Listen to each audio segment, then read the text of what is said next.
Okay, so what if the biggest joke on the internet just got low-key kind of real? What if one of the most powerful men in professional sports just gave a decade-old pop culture ghost story the exact legitimacy it's always been craving? For years, the Kardashian-Jenner family has been haunted by this thing called the Kardashian Curse. But recently, they decided to lean into it. In a massive ad campaign for Fanatics Sportsbook that dropped right before Super Bowl LX, Kendall Jenner took the curse head on. And you guys, the ad is a masterpiece of self-aware humor. She's lounging in this lavish mansion and she just deadpans to the camera. "Haven't you heard? The internet says I'm cursed. Any basketball player who dates me kinda hits a rough patch."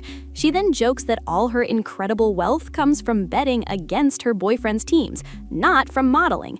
The ad ends with her deciding to bet on football, specifically on the New England Patriots to win the Super Bowl. This was Kendall just throwing down the gauntlet. She was playfully tempting fate, turning this internet meme into a national punchline.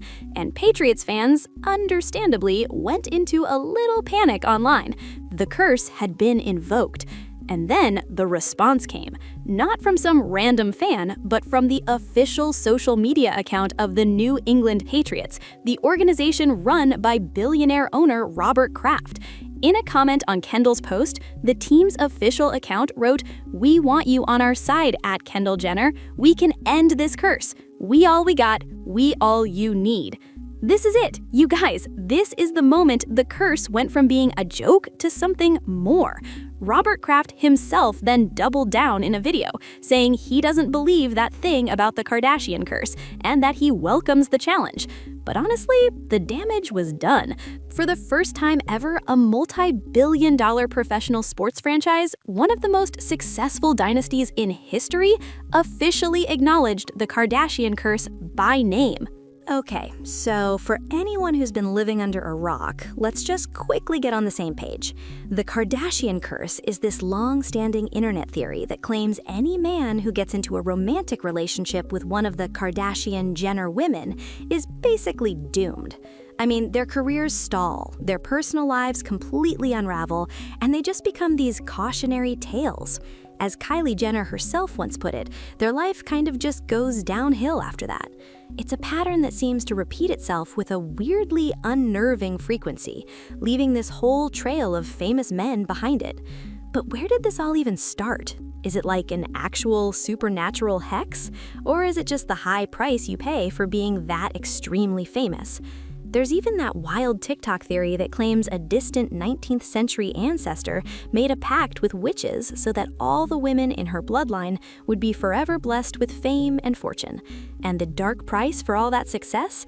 Well, that's paid by the men who orbit their lives. Now, obviously, there is literally zero credible evidence to back this up. It's just a baseless internet conspiracy theory, way more fiction than fact. A lot of analysts argue the whole idea is rooted in this deep-seated fear of powerful, independent women, like a modern-day witch hunt where a woman's success is seen as suspicious and her gain has to mean a man's loss. But the lack of proof has never stopped the narrative. The theory really took hold when the family's fame exploded, especially as the sisters started dating all these high-profile athletes. Every new relationship was put under a microscope, and every single stumble or misfortune after that was logged as another piece of evidence. The curse basically became a self-fulfilling prophecy, a story people just wanted to believe. The list of these so-called victims is long, and it really reads like a who's who of 2000s and 2010s pop culture. It's the entire backbone of the curse's mythology. Let's start with maybe the most tragic and most cited example, Lamar Odom. When the two-time NBA champion married Khloe Kardashian back in 2009, after this whirlwind romance, he was at the absolute top of his game. But their life together, which was all over their own reality show, started to show cracks. After they separated, Odom's pre-existing struggles with substance abuse spiraled, and it all culminated in a near-fatal overdose at a Nevada brothel in 2015. And while so many people point to this as Exhibit A for the curse, it's so important to note that Lamar Odom himself has called the theory stupidity and pushed back on the idea that she was the one to blame. And then, of course, we have to talk about Tristan Thompson. His on-again, off-again relationship with Khloe, starting around 2016, is maybe one of the most chaotic examples people bring up. I mean, the guy was a walking scandal. He was caught cheating just days before Khloe gave birth to their daughter, True. Then there was the whole Jordan Woods drama.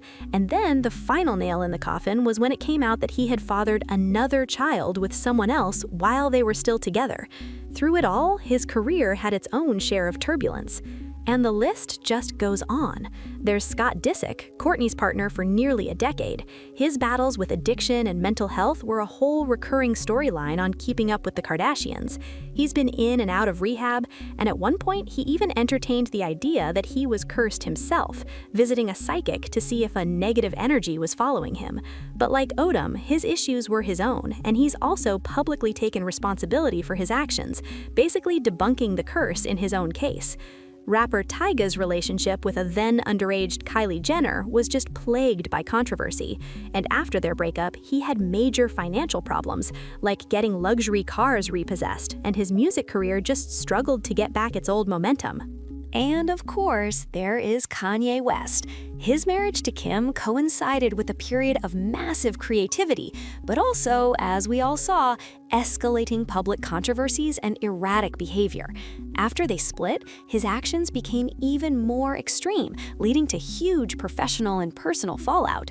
But again, people who debunk the curse are quick to point out that Kanye's tendency for controversy and his mental health struggles were there long before Kim ever entered the picture. The sports world especially has been a really fertile ground for this curse theory. Khloe's short romance with NBA star James Harden in 2015 happened to line up with a dip in his performance, which he later said was because of the insane media attention that came with dating her. And Kendall Jenner's dating history is like a whole lineup of NBA All-Stars, including Blake Griffin, Ben Simmons, and Devin Booker. After he dated Kendall, Griffin got traded from his longtime team and had injured. The curse's real power was never supernatural. It was narrative. It's the power of a story that is so pervasive, so sticky, that even a stoic NFL team felt like they had to address it. By engaging with it, they gave the curse a whole new level of cultural legitimacy. The curse is officially back because it's now powerful enough to make giants acknowledge its existence. The story of the Kardashian curse has always been about the men who fall from grace, but maybe we've been looking at it all wrong. The ultimate victim of the curse was never a person. It was the line between reality and pop culture mythology. With the Patriots' official acknowledgement, that line has been blurred forever. The curse has proven that a narrative, if you repeat it enough, can become powerful enough to force the real world to react to it. So, what do you guys think? Is the curse real, like a supernatural force that dooms the men in the Kardashian orbit? Or is its only real power just the power of suggestion and media hype? And does an NFL team officially acknowledging it change your mind at all? Let me know all your thoughts in the comments down below. Is this the curse's biggest victory yet? And if you enjoyed this deep dive, make sure to subscribe and turn on notifications so you don't miss our next exploration into the weirdest corners of pop culture.